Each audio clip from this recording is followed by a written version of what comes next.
So can you tell me a little bit about the WBC Muay Thai and its current updates?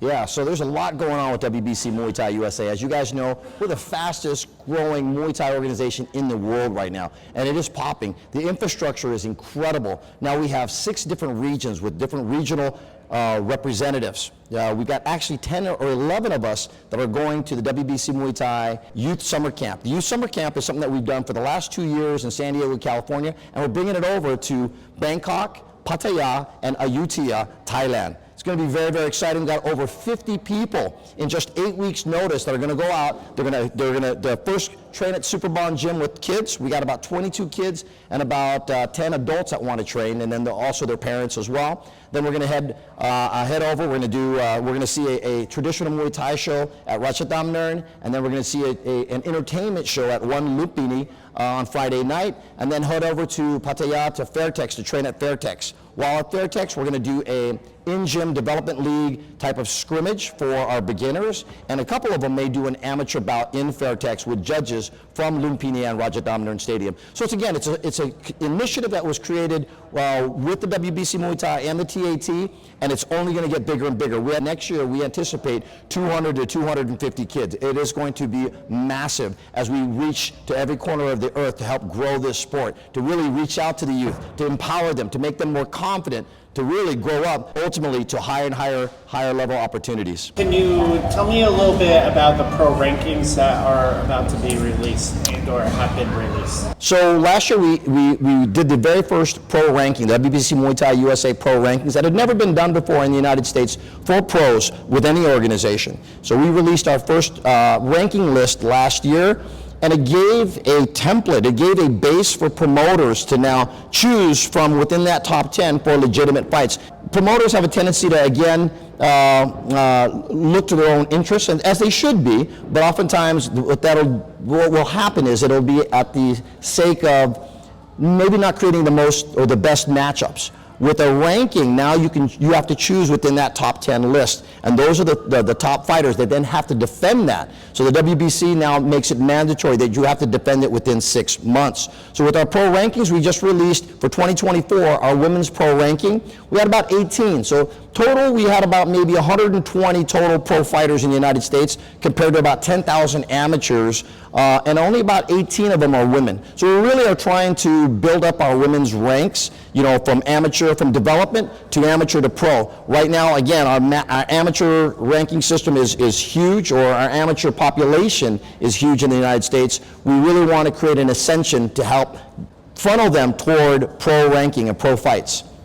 Can you tell me a little bit about your promoting and why you're getting into that? And what a lot of people don't realize is that Muay Thai is a business, first and foremost. In Thailand, it's a business, and it is a trickle-down effect from everything from, the coaches, the camps, the fighters, the ancillary staff, the gyms, the vendors, the manufacturers for gear, everybody. It's a trickle-down effect. It is a business first and foremost.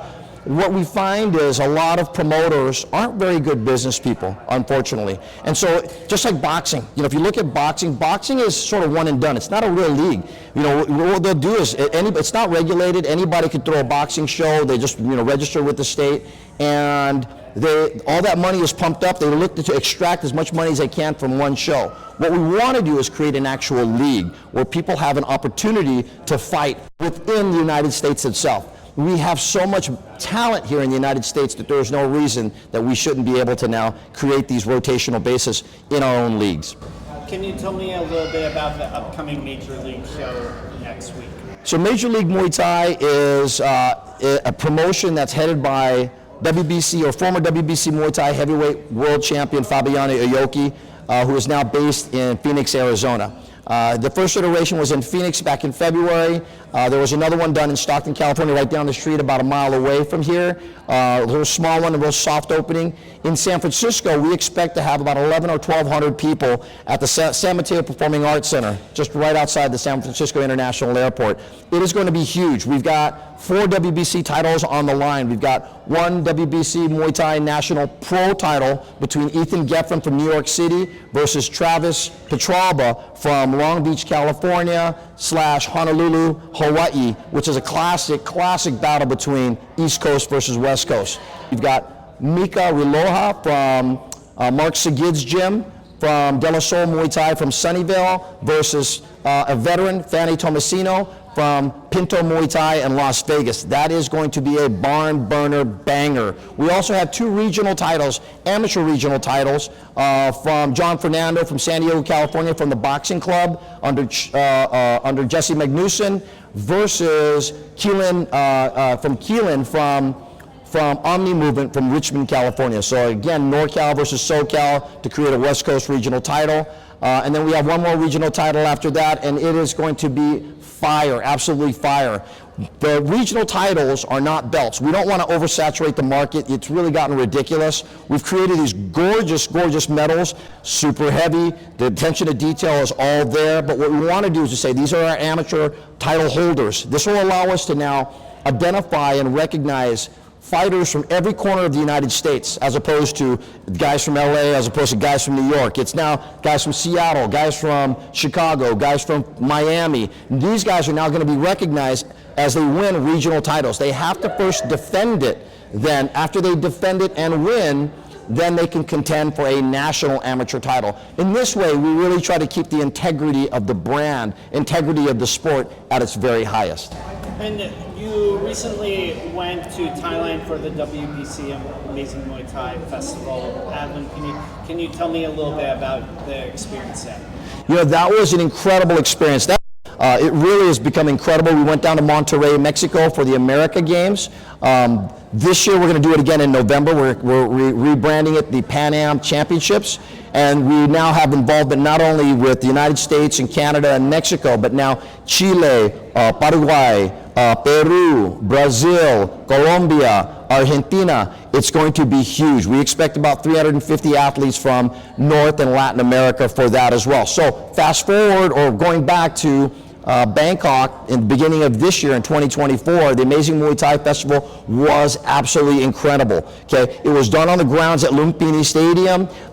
We had about 5 rings going on with about maybe 500 competitors from 74 different countries. Okay, at the finals, everyone had the opportunity to fight for gold inside the iconic Lumpinee Stadium. If you were worthy, if you made it to that stage, to the finals, you could now fight in the iconic, legendary Lumpinee Stadium. It was an experience of a lifetime for many, many people, and we're looking forward to doing many more to come. And then today you had Smilla Sundell teach a seminar at the gym. Can you tell me a little bit about that experience? That was wonderful. You know, it's really great to have our superstars tour, right? It's just like a rock concert. These guys are our rock stars. Smilla is our rock star. Stamp is a rock star. Superbon is a rock star. When they go around, they need to make connections. It's really important that they make these connections with the public, because now the public is going to support them. Yes, they see him on TV, they see him on pay-per-view, they see him on YouTube and all that, and it's great. But when you humanize a person, and when you can identify with that person, you are going to create lifelong fans, and people are going to follow you from fight to fight. Exactly what Smilla did here tonight. She did a phenomenal job. We had about 50 people from multiple gyms, and everyone had a fantastic time. Really, with her style, with that closing style, closing into her body punches and then vicious clinch, right? Everybody enjoyed the brand of Smilla and Fairtex coming out here to Stockton, California. So we appreciate it tremendously. And then wrapping things up, is there anything you wanted to talk about we didn't get a chance to talk about? You know, I can go on and on, Matt. If you know me, there's so much I want to talk about how much we're growing, how the sport is growing, how it's blossoming. The WBC Muay Thai is doing a master class. They did the first one in the UK, and Matt, you were there personally. It was something, again, in conjunction with the Tourism Authority of Thailand and the WBC, giving that opportunity to learn correct technique to get better and better, so that every pocket of the world or every corner of the world is now exposed to legitimate world-class Muay Thai. We're going to be doing that again in Los Angeles. Then it's going to go over to Paris. Then it's going to go to Verona. So again, that's happening. So in 2025, the next Amazing Muay Thai Festival, World Festival, will be in Verona, Italy, headed by Kevin Noon, Colonel Tanapong, and Max Baggio. It's going to be in a Roman arena. You know, the Colosseum is only one Colosseum, right? That's in Rome. But in many cities, they have stadiums, right? Where the gladiators used to fight. This is exactly where we're going to do this. We're going to do this inside a ring. It is going to be incredible. It's going to be an experience, again, of a lifetime. That's what the WBC is all about. It's about creating experiences for everybody, regardless of their levels, to become, right, somebody, become a superstar.